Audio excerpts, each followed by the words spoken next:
I'm here today. I'm Dr. Stacy Treckless. I'm in the School of Education and Counseling and also part of our Center for Teaching and Learning here at Purdue University Northwest. And with me today is my friend and a mentor, George Stefanik. I'm with the Computer and Information Technology Department.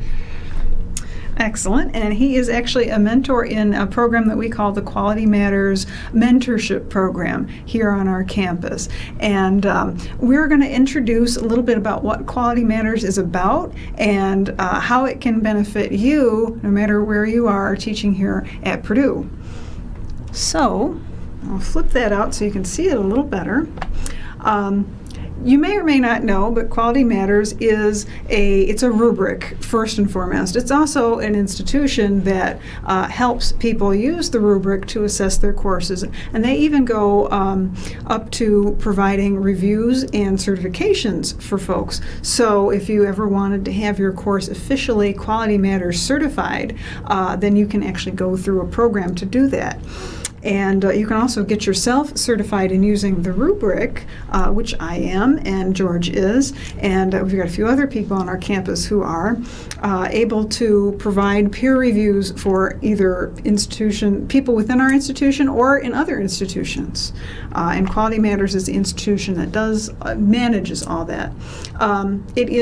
We are now a QM University system-wide, so all of the Purdue campuses have access to the rubric and all the tools that are available to us. So that means that you can access the rubric for yourself. You can print it off. You can have it by your desk. It's a lovely blueprint to help you just know how to create a good course, whether that's an online course, a face-to-face course, or anything in between.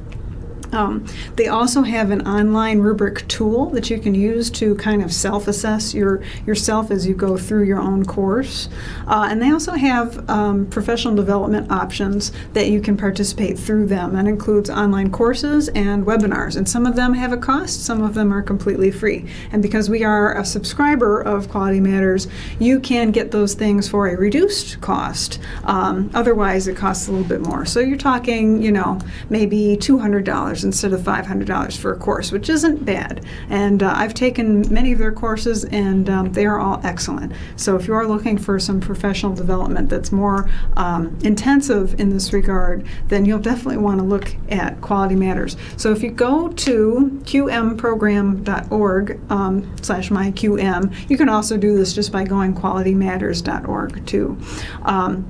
You can go ahead and enter your email address. If you're not in the mentorship program through Purdue Northwest, you can still get access to all this stuff. You just don't have your email in the system yet, but you can create your new account and just be sure to note which campus that you're at. You'll see a list of all the different Purdue campuses, and then you'll be able to access all the things that we have access to. Once you are in there, when you go to My Activity, you'll be able to go through all their professional development offerings. They offer stuff repeatedly all the time, so it should help fit into your schedule better. Usually you can see the same course offered 3 or 4 times in a couple of months period of time, so you can choose the time that works best for you. The online course review tool is available to you. They call it a self-review. So if you go to the course review management system, in your toolbar when you're in there, you'll also see that they have a My Course Reviews section, and that will include self-reviews. So you can start a new self-review anytime you want to. You can have dozens and dozens of course reviews, self-reviews going at one time. So they just stay with you. They don't go anywhere. No one else sees them but you. So you don't have to worry about anybody else sneaking in and seeing what you're doing. You can just, work on them as much as you want, save and return at any time. It can be a really handy little tool just to see where you're at with your own understanding of the standards and how they fit into your course. So the rubric itself, there are 8 areas within it, and there's 41 different standards. So each one of them has a lot of annotations and other information to help give you examples about how to use that standard or what it means. So, for example, there is one standard about making sure that you give an introduction to yourself as the instructor in the course, and it's appropriate to the level of the course. So, it might be just a little picture and a little description of you and your background. Maybe it doesn't have to be your whole vita and everything about you. So it's, appropriate to the level of the course. Simple, easy to meet that standard. There's other ones that talk about alignment. So there are 21 essential standards, and most of them are about aligning your objectives to your assessments, to your technology that you're using, to your activities that you're involved with. All those things ought to stay in alignment so that it's clear what the goals of the course are and how students are going to meet those goals. And we'll talk a little bit about objectives in a minute. There are, like I said, very detailed annotations, and they're very much worth checking out. Even if you just have that rubric by you and you have it printed out, and you can just sort of go on paper and just mark off the ones that you think you've gotten, or the ones that maybe you want to go back to. Think of it like a cookbook or a blueprint of some kind. So they cover all these areas, including things that are in your syllabus, policies and procedures, things like making sure students know how to get help from the computer help desk if they have trouble with their technology, that they know how to get help from disability services if they have a disability, and things like that. So all that needs to be aligned, and they go through all that with you very carefully and very detailed. Meeting the standard, you can't fail Quality Matters. You can maybe not quite have met the standard yet, but you can always go back and fix it. It's about continuous improvement, so it's not meant in any way to ever be making you feel like you're not up to par. The idea is to help you see where you can make improvements and then give you the tools necessary to do that. We're always improving. None of our courses are perfect. I've been doing this for a long time, and I guarantee you none of my courses are perfect. It's just about trying to get to a level where it's pretty good, and we can always do better. So they're looking at meeting at the 85% level. So if you're kind of not sure, you're looking at a self-review and you're not quite sure if you met the standard, if you can say that you pretty much are 85% there, then you've met the standard. And of course, that means there's always that little bit of room for extra improvement. So think about it that way. It's certainly not punitive, and it's never meant to be that way. So alignment, very briefly, is this idea of making sure your objectives match up to what you are trying to accomplish in the course. So it's really important in QM. They use this term a lot. Many of the standards are directly, influenced by alignment. So personally, I teach instructional design, so this is something we talk a lot about in my courses, is setting up good objectives. And I kind of like the ABCD formula. You may have heard of this before. But your audience, who are the learners, your behavior, what are they doing, the condition, under what conditions do they do that thing, and the degree, how do you know they're successful when they finish? So an example of that might be, after a course, so there's your condition after the course. Students, there's your audience. They'll be able to discuss, so there's your behavior. They're discussing 3 major outcomes from the American Civil War, including social and political implications. So all that last part is all the degree to which I know they completed it. So if they were able to do all that but only discussed 2 outcomes, then they haven't quite met that objective. If they go, 4 and 5 and 6, great, they're above the objective, and that's super. But I only need 3 in order to know that they're competent in that example. So here's some more examples just to give you another idea. If you're looking at, say, discussing. Okay, that tends to be a lower level objective, but it's also a great type of objective. So how do I measure discussion? It could be on a discussion board, but it also could be in a summary paper, could be in a test, where you've got multiple choice answers and that kind of thing. If I want to go a little bit higher up and I want them to apply, that might be applying their knowledge in an essay test or fill-in test. That might be in participating in a lab and doing a paper or some sort of report on that. If I'm going a little bit further, I'm analyzing. That might be something where they've got a problem to solve and they're going to do a project to come up with a solution. That might be an analysis paper of some sort. That might be a case study that they have to respond to. It could be presentation. Creating, if I want them to create or design something new. Now I'm at the synthesis level, and so that might be another research paper, but it could also be some sort of a prototype. It could be a test that the students create and give to each other instead of them taking your test. Now they have to come up with the questions. Again, presentations can be great for this. Doing creative essays, any kind of creative type of function. If that works in your discipline, those are all very high-level synthesis things. And then finally, when you get to evaluation and judging, to be able to maybe do a critique or evaluate a case study, maybe participate in a debate or a mock trial, even doing a persuasive argument type of presentation. All those things are very much at that top level. So the QM standards are very much about alignment, like I said. You want it, more or less, the idea is to make sure that what you're giving students, what you're testing them on, is directly related to what you actually want them to do and know about. Sometimes, and I'm guilty of this myself, you put out information in your courses that is interesting and nice to know. It's related to the discipline, but it might not be related directly to what we need to accomplish in the course, and so that becomes distracting sometimes for students. They need to know what they need to know. All the extra stuff is great, but it can be a distractor.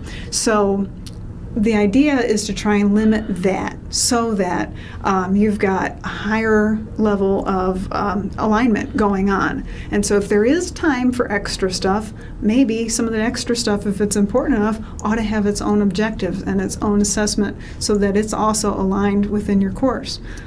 So our website is here at centers.pnw.edu/teaching. And of course, I'm Stacy. I have a colleague on our other sister campus, Emily, and we are very happy to work with folks and help them in any way, shape, or form. And now I'm going to actually turn it over to George, because he's got some pretty cool stuff going on in his own course. So we're back again.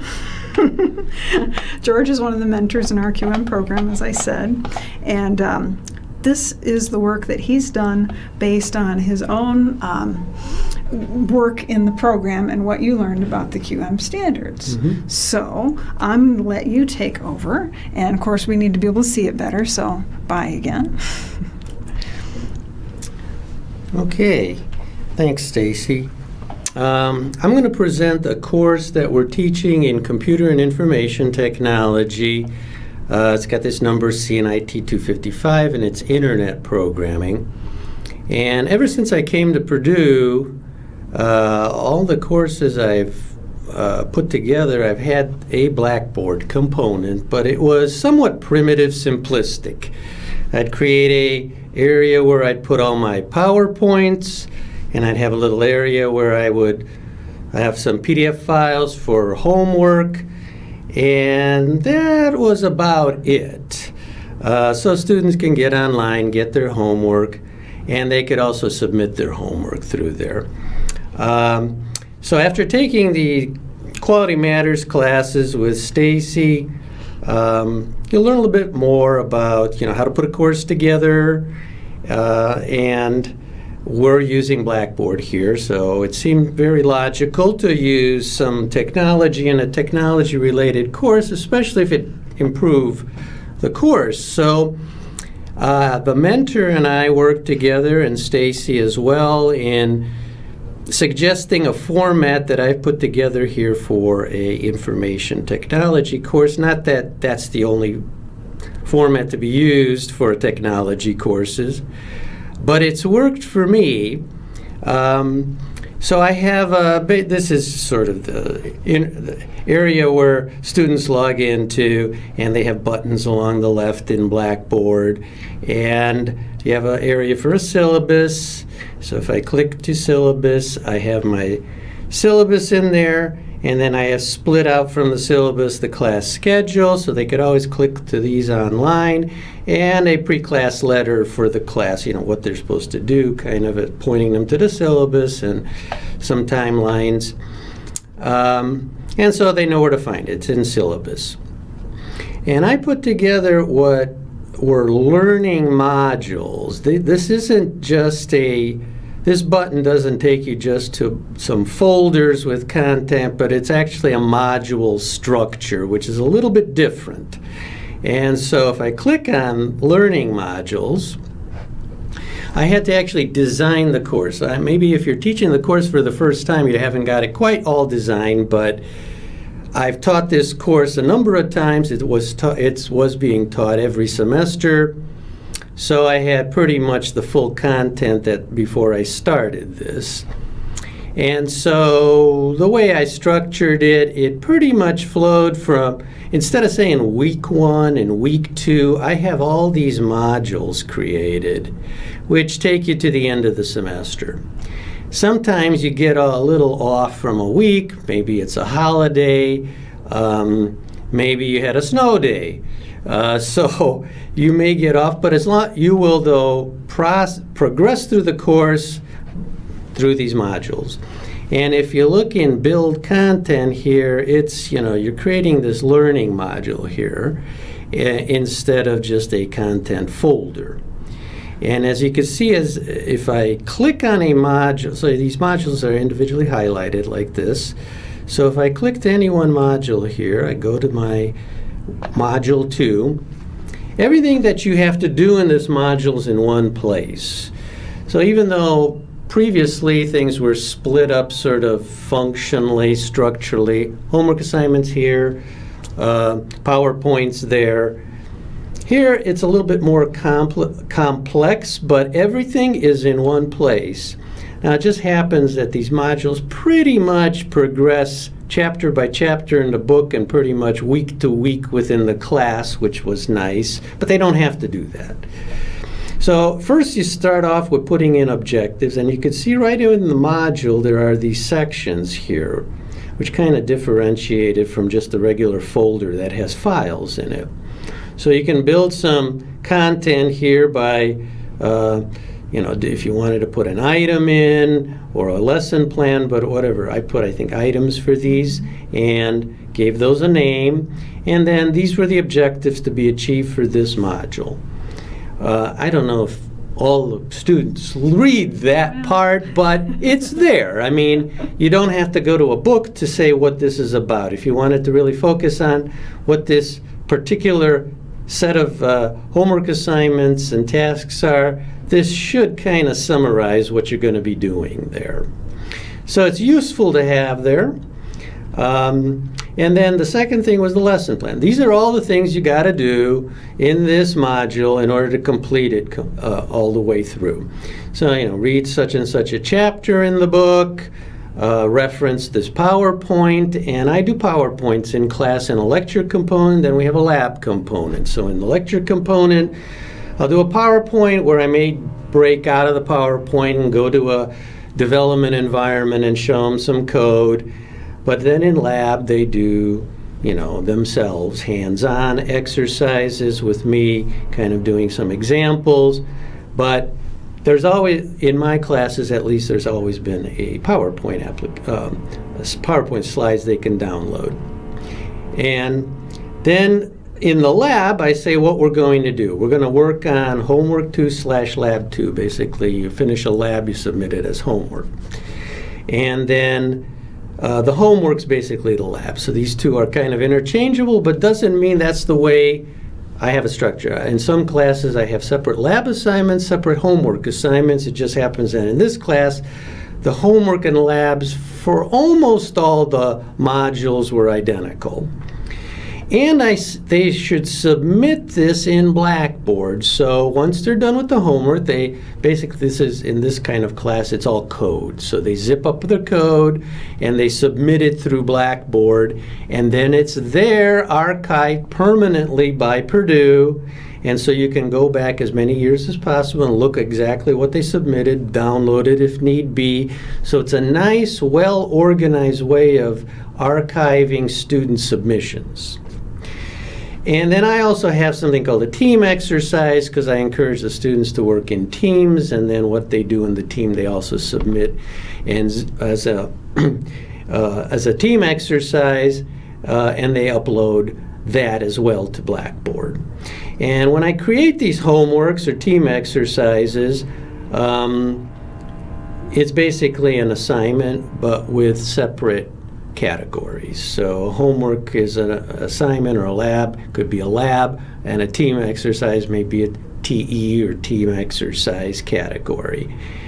And once you create these lessons here through assessments as an assignment, it automatically creates an entry into your grade book that you're going to assign a grade for the lab, in my case the lab and the team exercise here. You also could put in here links. I think I have in my, if I go to learning modules, this first one, I know also had a link to, hyperlink to a site out on the internet that would be useful for this particular programming language. Also, I sometimes will have links to YouTube videos that might help, that I found useful. So it's all, basically the point of all this, it's all in one place, and students can go on this. You can theoretically, with all this in here, have a course that's offered online. But this one happens to be also a class course. But everything's in one place and well organized. And when you create this module, you get this split out on the left, all the things that are in the module you could see in the left column here. Now, I do have classes as well that I integrate online quizzes. I've had classes where the learning modules had quizzes in them, and they were built into Blackboard, and they get released at a certain date. People take the quiz, and I even have a course that has an online exam on it. But typically my exams are hard copy or in the classroom, but there are some courses, and so I would put them in the module as well. Here's the quiz for that module, or here I have a section for an exam. And the other thing is the grade section. So if you go, then all these things I set up in terms of homework. Every time I create a homework assignment, there's the homework assignment. Every time I create a team exercise, there's a team exercise entry, and so forth. And at the end, I actually have, I have usually in each of my courses where you put in the quizzes or exams as well. So I also have here a weighted total column, and so if I edit that column information, instead of using a spreadsheet in Excel, I have this built into here, and then this category of assignment, that's my homework category versus team exercise, I split out by percentage. Some professors use tally points. I do by percentage, so this way you could split things out. The team project was 25% of the grade. All test entries were 40%, team exercises 10, and homework lab assignments were 25%. Calculates it for me. I don't have to have any entries into a spreadsheet. And when I'm done entering all the grades, I've got a total grade for the student in percent, and then I can record it as an ABC or whatever. And you can display it also as an ABC within Blackboard. And if you've got an online quiz, then it scores it and posts the grade automatically. So it's very nice in that, everything is under one umbrella within Blackboard. It's really well organized using this module concept, and everything that the students do is submitted through the Blackboard system, including, this is a programming class where they use Visual Studio and program all their stuff in there. Well, they submit all that in a directory, and so I can unzip it, open up my development environment, and see if their programs run. And I give any comments back via Blackboard. So it works very well to me. So then as I get new CNIT 255 courses, I use this master course as the template imported in. So all the content here gets imported into that new course. And it's been working, I've been using this probably now for three semesters, I think. It works really well. Students are real happy that all the content is there ahead of time at the beginning of the course rather than coming piecemeal, and it's well organized, and I never have any questions about any of that. Otherwise, students tend to ask, like, when does it do exactly? What has there been changes? Everything is pretty nice, well solidified. So that's it. Awesome.